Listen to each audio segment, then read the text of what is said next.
Welcome to the Emissarios Unidos de Luz channel. If you enjoyed this near-death experience story, consider giving it a like and subscribing to the channel. Now let's start with the story. Growing up with a loving family, I really had a beautiful childhood. I remember when I was a child that the world seemed magical to me as I looked upon everything with curiosity, appreciation, and fascination. The county I grew up in, however, was one of the poorest in that part of the country, and it had a history of racial tension.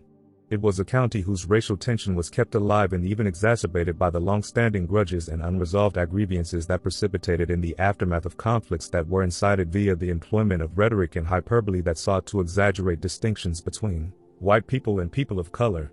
That contentious history of our community was revealed to me by my family members or by my peers whenever they were reminded of that painful history during the public gatherings of white supremacists or even during those recounts of family and personal history. And it wasn't before long that I myself came to mirror the anger and frustration of those who harbored resentments about a painful past. As I fed my own anger and hatred, I repressed those memories of beauty and kindness expressed by those exceptional people, black or white, who didn't allow themselves to be mired by anger and hatred, and I chose instead to favor bitter thoughts.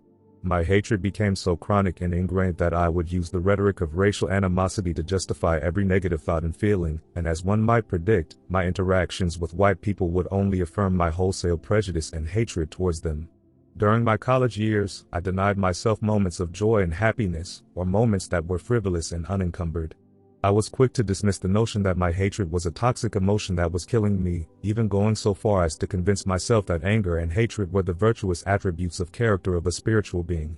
I stopped eating, and I suffered from high blood pressure, but I never considered the idea that my illness was the consequence of my way of thinking. Then it happened one afternoon that I had a heart attack on the way home from work. I thought nothing of it at first, but as the pain became more acute and localized to my chest, I had the growing sensation that something wasn't right.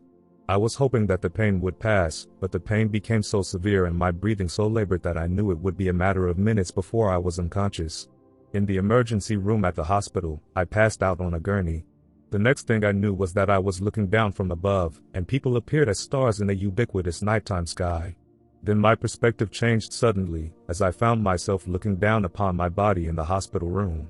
One of the women in the room was observably sad that I was dying, but I couldn't understand why she was so sad while I was so happy in the experience of such beauty and perfection. For the first time in my life, I wasn't confused, I wasn't in pain, and I had never before felt so alive as I felt in that moment as I hovered above my dead body. I also knew that I wasn't hallucinating, and I knew that all I observed happening beneath me was actually happening within the hospital room at the very moment of my observation. As I looked down from my position above, knowledge about the soul, spirit, and awareness was communicated to me in a flood of information, albeit in a way that wasn't overwhelming, and in a way that I was able to easily understand. Uncannily, it felt as if it was I who was explaining to myself through the vocalization of words that everything is energy. From my exalted vantage point, I could feel that everything was love. I felt connected to everything, and I could feel that everything was part of a oneness whose essence is love. In that sublime state, I felt like a child again, that child who looks upon the world with childlike amazement, wonder, and curiosity, and in my state of heightened inquisitiveness, an understanding of the answer to each and every question that came to mind was instantaneous. In that place of elevated awareness, I had no memory of who I was on earth, nor did I reflect upon the person that I used to be. I focused my attention upward momentarily, and suddenly found that I was instantly teleported to somewhere in space. From that place, I became aware of the light up and to my right in the emergency room of the hospital down and to the left of me. In that vastness, I observed a star-forming region ahead of me and the void beneath me. Everything in space was marvelous and miraculous to me, and as I set my gaze upon the various celestial objects in awe and fascination, I became aware that space itself and everything within it was love. As I purged the layers of self-identity mired in illusion, I realized that I was the universe itself, or that the universe in its entirety was me, and I could feel that love, that the universe envelops me. The universe was my past, my present, and my future merging into the present moment. The universe was the instantaneous fulfillment of my dreams and desires. I looked upward towards the light of God, then down towards the emergency room. I realized that I was a glowing orb of light, and as an orb of light, I had never felt more alive and more aware. I experienced that state as the perfect state of being, a state where only happiness, peace, joy, and beauty exist. It was a state devoid of the pain associated with earthly identity because I was no longer the person or body I used to be. As I watched as doctors tried to resuscitate my body, I wanted so much to communicate to the crying woman that I was ecstatic, that I had never felt more alive, and that there was no need to be sad. When I saw what they did to resuscitate my body, it occurred to me that I really did die that day, and that the death of the body is but a painless transition into the form of self that is spirit. After returning to my corporeal existence, I returned with an extremely heightened empathic ability, and it was through that heightened awareness that I began to relate to people with a gracious heart. I also began to work with a lighter heart as I put those years of righteous indignation and hatred behind me.